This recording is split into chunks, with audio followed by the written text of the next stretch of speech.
the forgotten molecule that may be trying to save the autistic brain, and why science finally stopped to listen.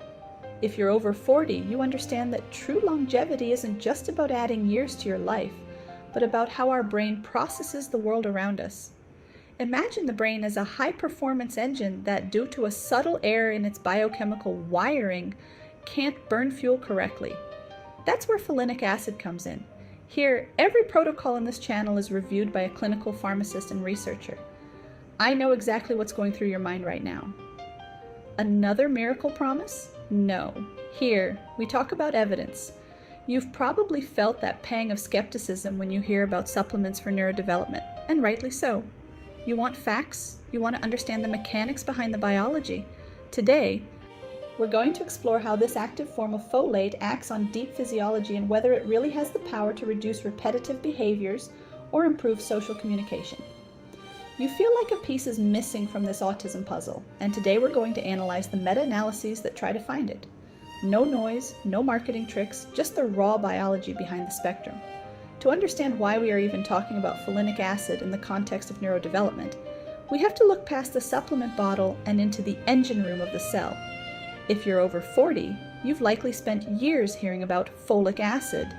It's in our bread, our cereals, and our basic multivitamins. But for the brain, and specifically for the autism spectrum disorder, ASD brain, folic acid might be the wrong tool for a very delicate job. Think of your brain's chemistry like a high-end European watch. Every gear, every neurotransmitter must turn in perfect synchrony. At the heart of this movement is a process called methylation. It's the cellular equivalent of a software update. It tells your DNA which genes to turn on and which to turn off. For this update to happen, the body needs folate. But here's the catch. Folic acid is synthetic. It's like a raw piece of metal that your body has to forge into a gear before it can be used. Folinic acid, also known as leucovorin on the other hand, is an active pre-forged form. It doesn't need the same complex enzymatic conversions that many people, especially those on the spectrum, might struggle with. Biochemically, the interest in folinic acid for autism stems from the Cerebral Folate Deficiency, CFD hypothesis. In many children and adults with ASD, folate can be abundant in the blood, but it can't cross the blood-brain barrier. It's as if the fuel is sitting at the gas station, but the tank is locked. There are often autoantibodies that block the folate receptors at the gateway to the brain.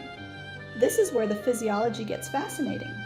Folinic acid has a unique ability to bypass some of these locked doors, potentially restoring the folate levels deep within the central nervous system where they are needed for DNA repair and neurotransmitter synthesis.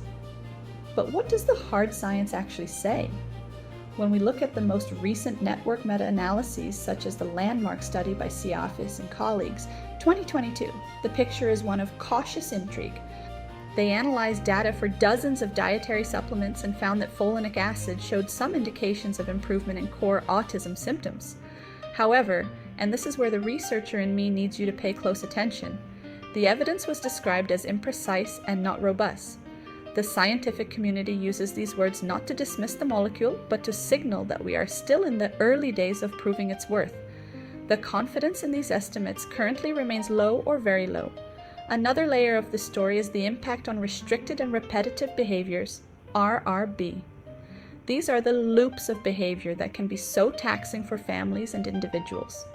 A 2021 meta-analysis by Joe et al. Noted that while some individual studies showed significant positive effects for folinic acid in reducing these repetitive patterns, these results have not yet been replicated in larger, more rigorous trials. This is the researcher's paradox, seeing a spark of hope in a small group but waiting for the fire to catch in a larger population. For my friends in Zurich, Munich, or New York, who value precision and data above all else, the takeaway here is not that folinic acid is a cure. Science rarely works in such absolutes. Instead, the physiological reality suggests that folinic acid is a metabolic bypass. It's a way to provide the brain with the high-octane methyl groups it needs to build its own neuroresilience even when the standard pathways are compromised. We are looking at a shift from broad supplementation to targeted biochemical intervention. Is it a game changer? In individual cases, perhaps, but as we peel back the layers of these meta-analyses, We see that the medical world is still waiting for that gold standard proof before making it a routine recommendation. We are standing on the edge of a new frontier in nutritional neuroscience, where we treat the brain not as a black box, but as a biological system that sometimes just needs the right form of the right fuel. If you have spent any time navigating the world of neurodevelopment, you know that the Holy Grail is social communication. It is that invisible bridge that allows a person to not just speak, but to connect, to understand subtext, and to share a lived experience. In the 2022 Systematic Review and Network Meta-Analysis, led by Spiridon Siafis at the Technical University of Munich, social communication difficulties, often abbreviated as SCD, were a primary outcome of interest. When the researchers crunched the numbers on 17 different dietary supplements, folinic acid emerged with a flicker of promise. The data indicated that folinic acid could potentially improve at least one core symptom domain in children and adolescents compared to a placebo. However, for a mature audience that values precision, much like the engineers in Stuttgart or the watchmakers in Geneva, the how and the certainty matter more than the headline. The scientific community uses a rigorous grading system, and for folinic acid, the verdict was clear. The evidence is considered imprecise and not robust. Scientists describe their confidence in these findings as low or very low. Now, I want you to reflect on that for a moment. In our world, low confidence sounds like a failure, but in the world of high-level meta-analysis, it is a call for integrity. It means that while we see a signal, the storm of variables around it is still too loud to be certain. Why is the confidence so low? The Siafis study pointed out that most of the randomized controlled trials they analyzed were inadequately powered. We are talking about sample sizes of only 20 to 80 participants, which is a tiny window through which to view a condition as complex as autism. Furthermore, these studies were often very short, lasting only 8 to 13 weeks. As anyone over 40 knows, meaningful neurological change doesn't happen overnight. It's a marathon, not a sprint, yet the data we have is mostly from a series of 100-meter dashes. There is also the issue of the tools we use to measure success. The researchers noted that there is currently no optimal rating scale to measure change in the core symptoms of autism. Imagine trying to measure the depth of an ocean with a wooden ruler. You might get a number, but does it truly reflect the reality of the depths? This lack of the sensitive assessment tools contributes to the imprecise label that folinic acid currently carries in the literature. But let's look at the other side of the coin, the schizophrenia mirror. Sometimes, to understand one brain, we have to look at another. A meta-analysis by Sakuma and colleagues in 2018 investigated whether folate supplementation, including folinic acid, could help with the psychopathology of schizophrenia. They found that while it didn't do much for positive symptoms like hallucinations, it was more effective than placebo for negative symptoms, things like social withdrawal and lack of emotional expression. This is a critical parallel. It suggests that folinic acid might have a specific affinity for the social emotional circuits of the brain, regardless of the specific diagnosis. Despite this cross-condition potential, the medical establishment remains conservative. Because the evidence is still considered preliminary, the routine prescription of folinic acid for the core symptoms of autism cannot be recommended by major clinical guidelines at this time. It is a bitter pill for those looking for immediate answers, but it is the honest reality of the science. We are seeing a spark, but we haven't yet proven that we can start a controlled fire.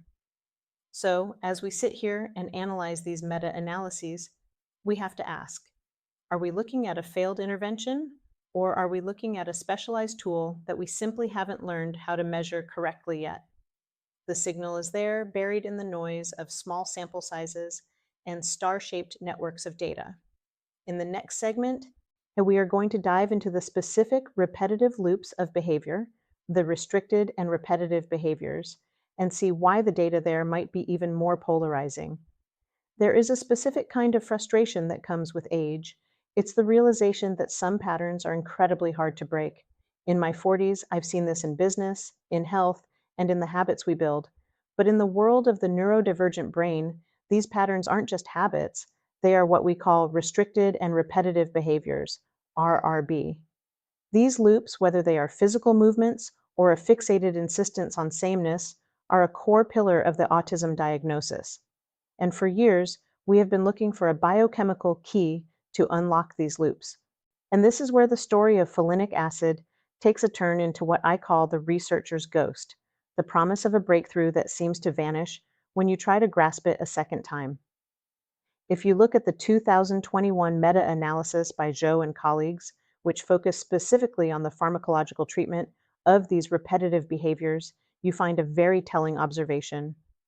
They noted that while some individual, smaller studies showed significant positive effects of folinic acid in reducing these repetitive patterns, those results have not been replicated in subsequent larger scale trials. For those of us who value consistency, the Swiss precision, the German engineering, this is a red flag. In science, if you can't do it twice, you haven't truly proven you did it once. When this is the heart of the replication crisis in nutritional neuroscience, but why did it work in those initial studies? To understand the why, we have to go back to the physiology of the brain's border control. Many individuals on the spectrum have what we call cerebral folate deficiency, CFD. Their blood might show normal folate levels, but their brain is starving for it because of autoantibodies that block the folate receptor alpha. These autoantibodies are like protesters blocking the main highway into the city. The supplies are there, but they can't get to the people who need them. Folinic acid is theorized to be the side road. Because it is a reduced form of folate, it can sometimes use different transporters to slip into the brain, bypassing the blockade. Physiologically, when the brain finally gets this rescue dose of folinic acid, it can finally complete the methylation cycle. This cycle is responsible for producing the myelin that coats our nerves and the neurotransmitters like dopamine and serotonin that regulate our mood and focus. The hypothesis is that when the brain is starving for folate, it becomes hyperexcitable, leading to those repetitive, soothing behaviors as a way to cope with the internal static. By providing folinic acid, we aren't just giving a vitamin, we are attempting to silence the static at a cellular level. However, the Zhou meta-analysis reminds us that while the theory is beautiful, the data is stubborn. Currently, the most robust evidence for reducing these repetitive behaviors actually belongs to antipsychotics, though they come with a heavy tax of side effects. Folinic acid remains in that tantalizing, frustrating category of preliminary evidence. The scientific community describes the current findings as imprecise and not robust, meaning the signal we think we see might just be a ghost in the machine. For a person over 40, this carries a deep life lesson. We must be wary of the N of 1 success story. Just because a protocol worked for one person's biology doesn't mean it is a universal law. The meta-analyses we are discussing today, like the work of Siafis and Leucht at the Technical University of Munich, are designed to protect us from this exact trap. They tell us that while folinic acid is a fascinating molecule with a clear physiological pathway, we are still waiting for the definitive, large-scale proof that it can consistently break the loops of the autistic brain.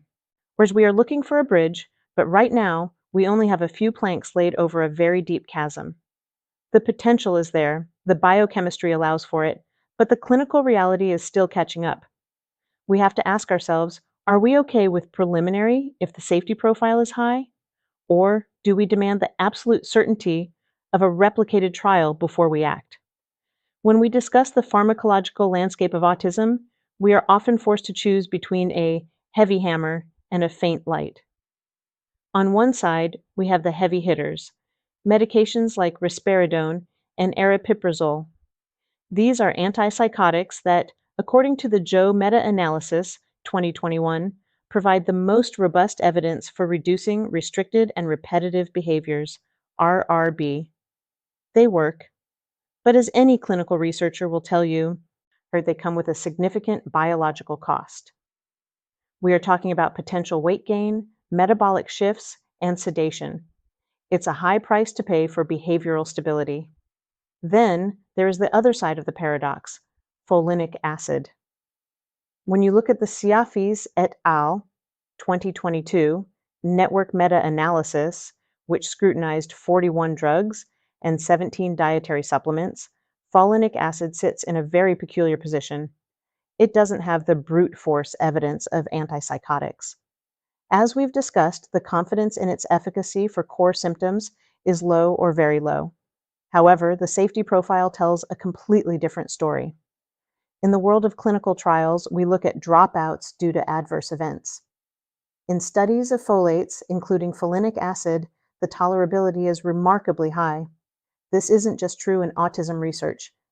If we look at the Sakama et al. 2018 meta-analysis on schizophrenia, researchers found that while folate supplementation, including folinic acid, specifically helped with negative symptoms, it was described as well tolerated, with a lower incidence of serious adverse events than the placebo group. Imagine that, a treatment that might actually be safer for the system than doing nothing at all. This protective nature of folinic acid is its biochemical signature. Think of it as a cellular diplomat. In fact, folinic acid is so effective at protecting cells that its most established medical use isn't in neurology, but in oncology and rheumatology. For decades, it has been the rescue molecule used to reduce the gastrointestinal and mucosal toxicity of methotrexate, a powerful drug used for rheumatoid arthritis. Meta-analyses by Ortiz, 1998, and Pincus, 1998, confirmed that folinic acid significantly reduces the collateral damage caused by these harsh treatments. It is, by its very nature, a molecule of preservation. So here's the paradox we must confront. Why is the medical community more comfortable prescribing high-confidence drugs with high toxicity than low-confidence supplements with high safety? For a person who has lived through 4 or 5 decades, this question resonates differently. We've learned that a small gain with zero cost is often better than a large gain that leaves the system depleted. In the case of folinic acid for autism, the Siafis study concludes that because the evidence is preliminary, routine prescription cannot be recommended yet. They are waiting for the European standard of certainty. But for the individual, the calculation is often, if the risk of harm is near zero and the potential for a biochemical bypass exists, is the wait for certainty worth the cost of lost time? Physiologically, we are comparing two different philosophies of healing. The antipsychotic approach is one of suppression, quieting the brain's excitability by blocking receptors. The folinic acid approach is one of support, trying to provide the pre-forged gears, the active folates, that the brain's methylation software needs to run itself. We are not just talking about a vitamin here, we are talking about a shift in how we view neuroresilience. One path treats the symptom as the enemy, the other treats the metabolic deficiency as the target. As we move forward, and we have to weigh the imprecise promise of folinic acid against the precise side effects of traditional medicine. It is a decision that requires not just data, but wisdom, the kind of wisdom that only comes with experience and a deep respect for the body's delicate balance. We've talked about the what and the where of the clinical data, but now we must go deeper. We need to talk about the why. If you have ever owned a classic German car or a complex piece of Swiss machinery, you know that sometimes the most frustrating problems aren't caused by a broken part, but by a simple lack of lubrication in a place you can't reach. In the world of neurology, we call this the locked door of the brain. This is the phenomenon of cerebral folate deficiency, CFD, and it is perhaps the most compelling reason why we are discussing folinic acid today. Imagine for a moment that your brain is a high-security vault. It is designed to be exclusive. This is the blood-brain barrier, BBB, a biological masterpiece that keeps toxins out while letting nutrients in. But what happens when the couriers responsible for bringing in the most vital fuel, folate, are barred from entry? This is the reality for a significant subset of individuals on the autism spectrum.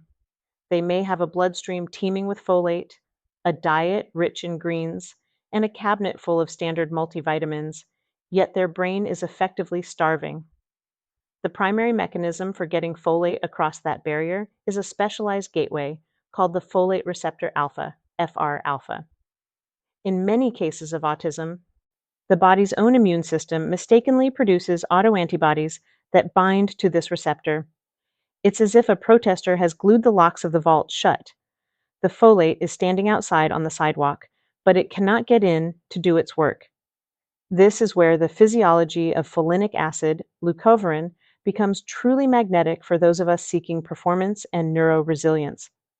Unlike standard folic acid, which is highly dependent on these specific locked receptors, folinic acid is a metabolic skeleton key. It is a 5-formyl derivative of tetrahydrofolic acid, a reduced form of the vitamin that can utilize alternative transport pathways to enter the central nervous system. When the primary highway is blocked by autoantibodies, folinic acid takes the back roads. Once inside, it immediately enters the folate cycle. You're providing the high-octane methyl groups necessary for the synthesis of purines and pyrimidines, the very building blocks of our DNA and RNA. For a person over 40, this concept of metabolic bypass is a powerful reflection of how we manage our own health. We know that as we age, our primary systems sometimes falter, and we have to find clever ways to maintain performance. We don't just try harder, we work smarter. In the autistic brain, folinic acid is the smarter choice because it bypasses the conversion steps that can be sluggish or blocked. But we must return to the anchor of our conversation, the evidence. The Siafis et al. 2022 network meta-analysis, which represents the most comprehensive look at this to date, acknowledges these indications of improvement. However, the researchers are incredibly disciplined. They note that while the physiological theory is sound, the clinical results remain imprecise and not robust. Why? Because the trials are often small, typically between 20 and 80 participants, and they aren't always screening for these specific autoantibodies before starting treatment. It is like testing a key on 100 different doors without checking if the locks are actually jammed in the first place. This is the nuance that the N of 1 biohacking community often misses, but which a clinical researcher, the kind who reviews every protocol on this channel, will never overlook. We are seeing a signal in the data because for the people who actually have this locked door syndrome, folinic acid can be transformative. But for those whose autism stems from a different genetic or environmental architecture, the molecule might do very little. This explains why meta-analyses often show low confidence in the overall effect. The benefit is being diluted by participants who don't have the specific deficiency that folinic acid is designed to fix. Physiologically, we are also looking at the mitochondrial connection. Folate is essential for the health of our mitochondria, the power plants of our cells. A brain that cannot access folate is a brain that cannot produce energy efficiently. This leads to oxidative stress, a state of biological friction that can manifest as the irritability, social withdrawal, and repetitive behaviors we see in ASD. By providing folinic acid, we are essentially oiling the gears of the cellular engine, allowing for smoother neurotransmission and better cognitive flow. Reflect on your own life for a second. Have you ever felt that brain fog where you know the information is there but you just can't access it? That is a mild version of the friction these individuals face every day. The promise of folinic acid isn't that it changes who a person is, it's that it might remove the biological friction that prevents them from being their best self. As we move forward, the question isn't just, does it work, but for whom does it work? The meta-analysis by Zhou et al. 2021 reminds us that while we've seen significant effects in individual studies, we are still in the validation phase. We are waiting for the science to catch up to the biochemistry. We have the map of the backroads, and we have the skeleton key in folinic acid. Now, we are simply waiting for the large-scale trials to prove that this key can open the vault for thousands, and not just a few. We are standing at the intersection of immunology, nutrition, and neurology. It is a place of great hope, but also a place that demands the highest level of scrutiny. We don't accept good enough.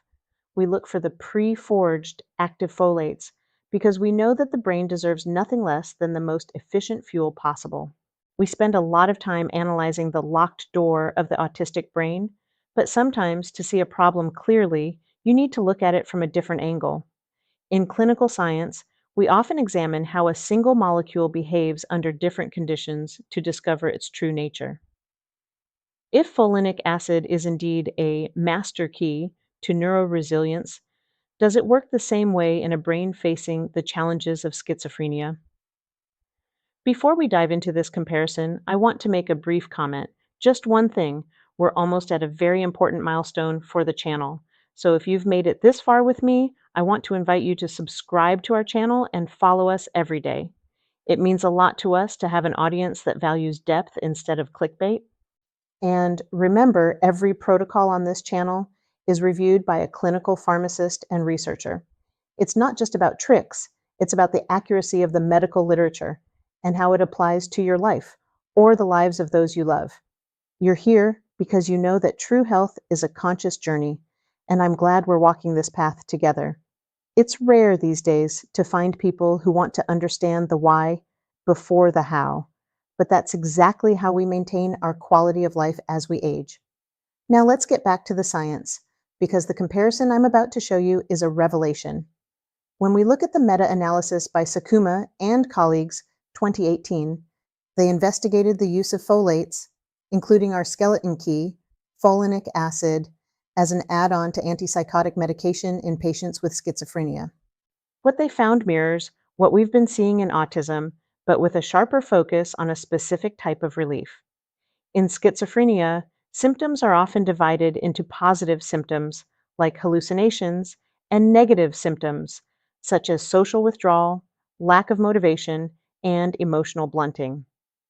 The meta-analysis revealed that while folate supplementation didn't significantly help with the noisy positive symptoms or overall total symptoms, it was more effective than placebo specifically for the negative symptoms. This is a profound physiological clue. It suggests that the folate cycle isn't necessarily there to stop the storm of hallucinations, but rather to restart the engine of social and emotional engagement. Think about that for a second. In our previous blocks, we discussed how folinic acid in autism shows a signal, albeit an imprecise one, in improving social communication and possibly reducing repetitive loops. When we see the same pattern in schizophrenia, a specific benefit for the social emotional circuits, we begin to realize that we aren't just treating a diagnosis, we are treating a specific neurometabolic circuit. The negative symptoms in schizophrenia and the social communication difficulties in autism are both deeply tied to the brain's ability to maintain its own connectivity and neurotransmitter flow. Biochemically, this makes perfect sense. The methylation cycle, which folinic acid fuels, is the primary source of methyl groups for creating dopamine, norepinephrine, and serotonin. These aren't just feel-good chemicals, they are the oil in the social machinery of the brain. When Sakuma's meta-analysis showed that folate supplementation was well tolerated and even associated with a lower incidence of serious adverse events than the placebo, it reinforced the idea that we are providing a foundational nutrient, not a toxic drug. For an audience over 40, this is the gold standard of intervention, something that supports the architecture of the brain without causing a collapse elsewhere in the system. However, the researchers in the schizophrenia study gave us the same warning we saw in the autism data: the small study effect. They analyzed 10 randomized controlled trials, but only 7 had enough data to be pooled for the final analysis. The total sample size was around 925 patients. For those of you who manage large-scale operations or complex engineering projects, you know that a sample of 900 people is a good start, but it isn't the final word. It's a compelling trend, not yet an absolute law. This mirrors the findings in autism, where the Siafis et al. 2022 review noted that most studies were inadequately powered, with sample sizes often between 20 and 80 participants. This is the schizophrenia mirror. It reflects back to us that folinic acid seems to have a high affinity for the social and emotional parts of the human brain. Whether the person is on the autism spectrum or dealing with the challenges of schizophrenia, the molecule is trying to do the same thing: restore the methylation software so the social hardware can finally run. But we have to be honest about the contrast. In schizophrenia, the benefit for negative symptoms reached a level of statistical significance that the autism data hasn't quite solidified yet. This might be because the schizophrenia trials are sometimes more standardized in how they measure these outcomes, whereas in autism, we are still struggling with the lack of an optimal rating scale to measure core symptom changes. So, as we look at these two paths, we see a shared biochemical journey. Folinic acid isn't a magic wand that makes a condition disappear. Instead, it appears to be a specialized tool that helps the brain re engage with the world. It's about moving from isolation toward connection. And for a public that has seen enough quick fixes, this kind of targeted metabolic support is where the future of neuroperformance truly lies. And we are seeing a consistent message across the literature: high safety, high physiological plausibility, and a specific social target. But we are also seeing the need for more data, larger trials, and more precision. We are building the bridge as we walk on it. In the world of advanced medicine, folinic acid isn't just another supplement on a shelf. It is what clinicians call a rescue agent. If you have lived through 4 or 5 decades of life, you have learned that the strongest solutions are rarely the loudest ones. They are the ones that protect while they empower. This is exactly the role folinic acid plays in the fields of oncology and rheumatology, and it offers us a masterclass in how this molecule interacts with the human system as a cohesive whole. Let's talk about the bodyguard effect.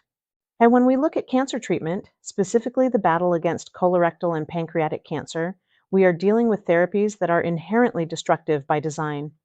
The drug 5-fluorouracil, or 5-FU, has been a frontline weapon for decades, but on its own, it can be inefficient and easily bypassed by clever cancer cells.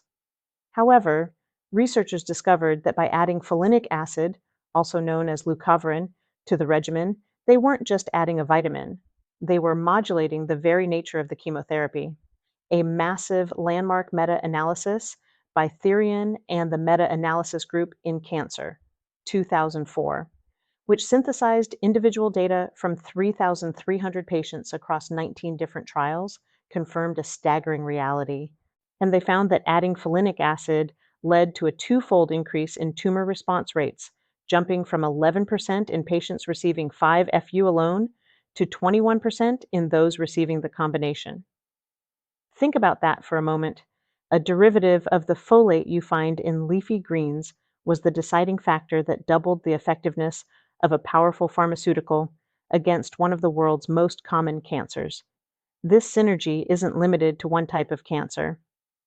In the realm of pancreatic cancer, perhaps one of the most sobering diagnoses a human can face, the ESPAC trials demonstrated that the combination of 5-FU and folinic acid provided a significant survival advantage over surgery alone.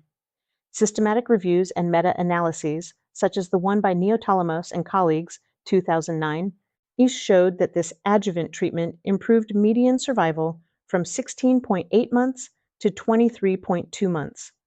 As an adult over 40, you understand with crystal clarity that those extra 7 months are not just a p-value or a bar on a graph.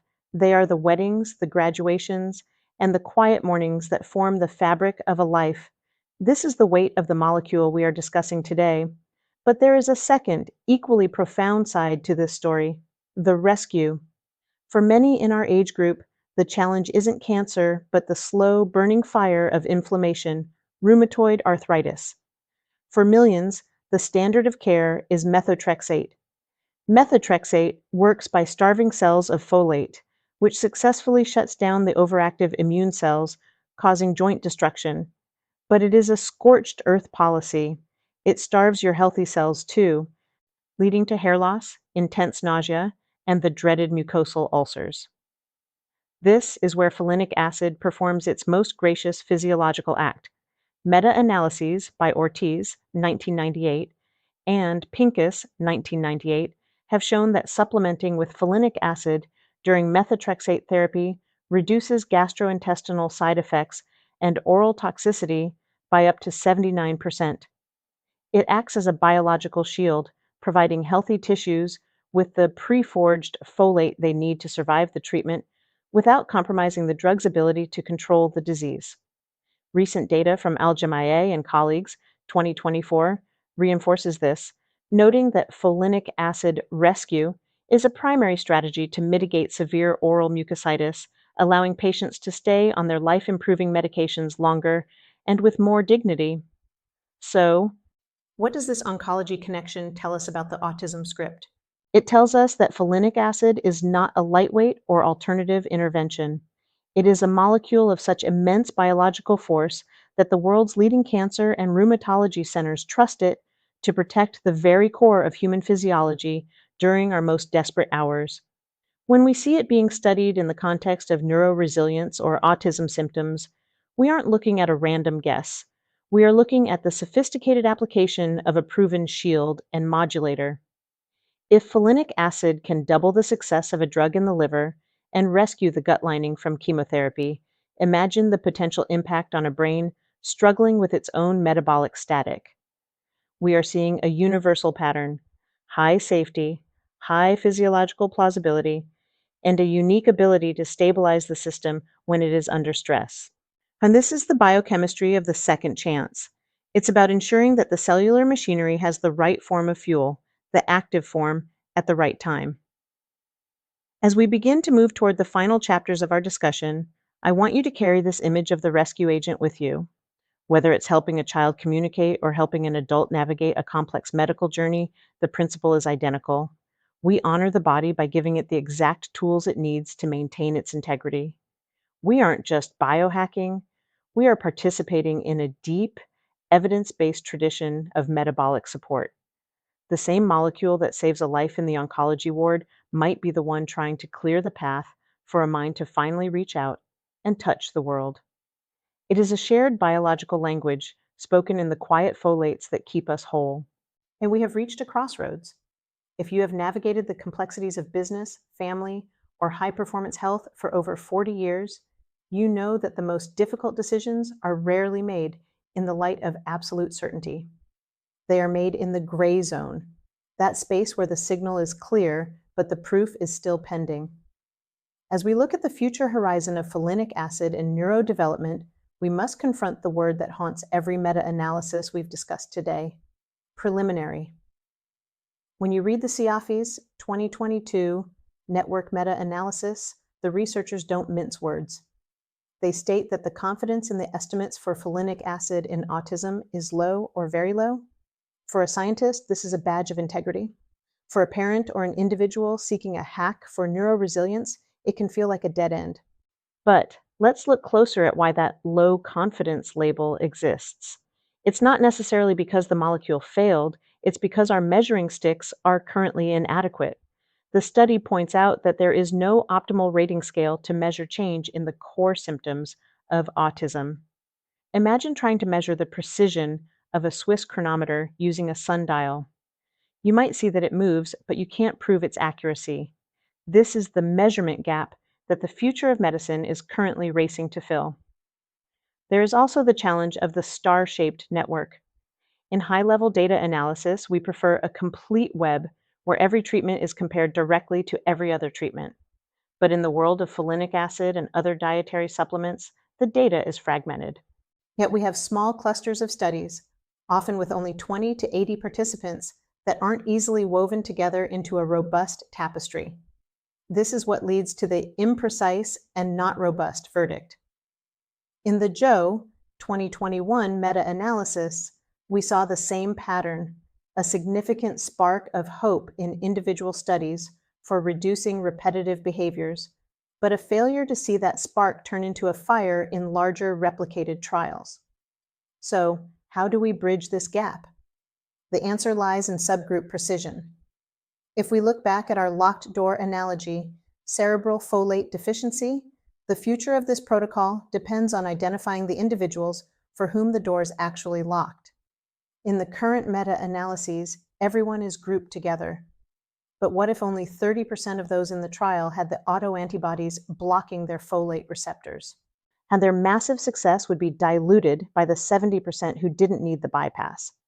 The Sakuma 2018 meta-analysis on schizophrenia hinted at this. Folates were effective for negative symptoms, suggesting a specific affinity for social emotional circuits. The future of folinic acid isn't one size fits all. It's about finding the biomarker, the biological fingerprint that tells us exactly who will respond. Physiologically, we have a North Star to guide us, and that is the oncology connection. We know from the work of Therion, 2004, and Neoptolemus, 2009, that folinic acid is a master modulator. It doesn't just sit there, it changes how the body processes information at a cellular level, doubling response rates in colorectal cancer and extending lives in pancreatic cancer. If it can do this in the most aggressive environments known to man, its potential to stabilize the metabolic static of the brain is not just a theory, it's a biological imperative that simply hasn't been mapped with enough precision yet. As an adult who values quality of life, you must weigh this safety-efficacy duality. On one hand, we have the heavy hammers like risperidone, which show robust evidence but carry a heavy metabolic tax. On the other, we have folinic acid, a molecule described across multiple conditions as well tolerated and associated with fewer serious adverse events than placebo in some studies. It is a low risk to potentially high reward metabolic bypass. The clinical guidelines, like those referenced in the Siafis study, correctly state that routine prescription cannot be recommended yet. They are the guardians of the average, but you are not an average. Your brain or the brain of your loved one is a unique biochemical landscape. The future horizon is not about waiting for a 10,000 person trial that might take a decade. It's about informed action. It's about working with practitioners who understand the bypass mechanism, the way folinic acid rescues the system from toxicity and fuels the methylation cycle, and applying it with the same precision we use in oncology rescue protocols. We are moving toward a world where we don't just treat autism or schizophrenia as broad labels. Instead, we will treat folate receptor blockades and methylation deficiencies. We will use folinic acid not as a supplement, but as a targeted biochemical tool to restore the social emotional engine of the mind. The fog is thick, but the bridge is being built, one meta-analysis at a time. The signal is there, buried in the low confidence data, hidden in the unreplicated success stories, waiting for the day when our measurements are as sophisticated as the molecule itself. We have traveled a long road together, from the microscopic gears of the methylation cycle to the high-stakes battlefields of oncology, and finally back to the quiet, complex interior of the autistic mind. If you have stayed with me this far, you are likely someone who understands that the most profound truths in health are not found in headlines, but in the nuances of the data. As we reach this final chapter, I want to tie together the threads we've unraveled, the pre-forged gears of folinic acid, the locked doors of the brain, and the high-level evidence that tells us we are on the edge of something significant, even if it is currently labeled as preliminary. This journey has been about more than just a molecule. It has been about a shift in perspective. We've seen that folinic acid is not a simple vitamin, but a sophisticated metabolic mediator. In the world of oncology, it is the force that doubles the effectiveness of chemotherapy in colorectal cancer, jumping response rates from 11% to 21%. In rheumatology, it is the biological shield that reduces the gastrointestinal toxicity of methotrexate by a staggering 79%. These are not preliminary results. They are the gold standards of medical protection. And it is this very same shielding and rescuing nature that we see trying to assert itself in neurology. When we look back at the Siafis et al. 2022 meta-analysis, we must remember that the low confidence reported by researchers is not a sign of failure, but a sign of a science that is still finding its voice. The indications of improvement in social communication and core symptoms are there, flickering in the data like a lighthouse in the fog. Similarly, the Zhou et al. 2021 analysis showed that while large-scale replication is still pending, individual studies have seen significant positive effects on restricted and repetitive behaviors. We are seeing a pattern across conditions. In schizophrenia, phthalates, including folinic acid, have been shown to be more effective than placebo for the negative symptoms, those deep-seated challenges of social withdrawal and emotional blunting.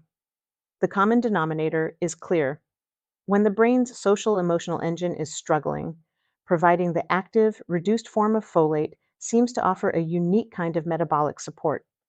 Physiologically, we have explored the locked door of cerebral folate deficiency.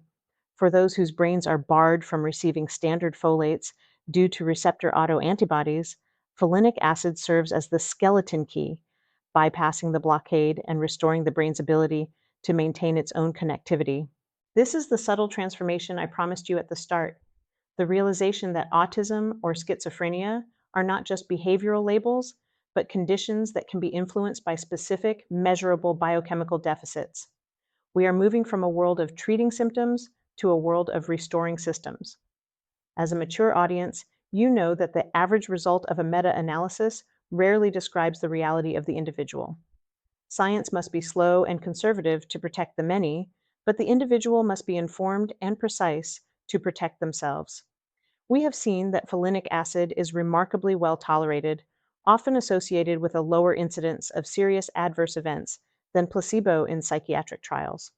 This high safety profile, combined with the physiological plausibility of the bypass mechanism, and creates a compelling case for a precision medicine approach. But let us leave the data for a moment and reflect on the human element. The goal of this research isn't to create a perfect brain, but to remove the biological friction that prevents a person from connecting with their world. Whether it's the 23.2 months of survival gained in pancreatic cancer trials or the subtle improvement in social engagement for a child on the spectrum, we are talking about the quality of a life.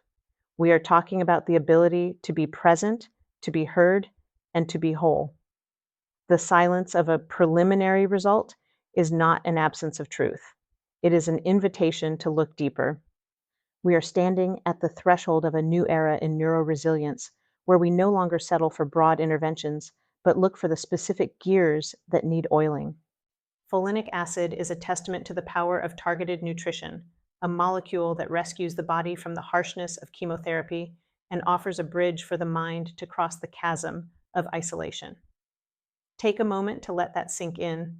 The same biochemistry that shields a cell from toxicity is the one that might clear the path for a social connection. It is a beautiful, unified logic of the human body. If this deep dive has shifted your perspective, if you now see the intersection of oncology, neurology, and nutrition as the frontier it truly is, then I have done my job as your guide today. This channel exists for people like you, people who demand the truth of the literature and the wisdom of experience. Please share this video with 5 people who need to know that there is a scientific path beyond the standard labels. Or if we are to change how we view neurodevelopment and longevity, we must share the evidence that matters. Leave a sincere comment below with your thoughts or your own experiences. I read them because they inform the next steps of this journey. And finally, let me know what topic you want me to bring into the light of the evidence next. Until then, remember, your biology is not your destiny. It is a system waiting for the right tools. Stay informed, stay precise, and stay well.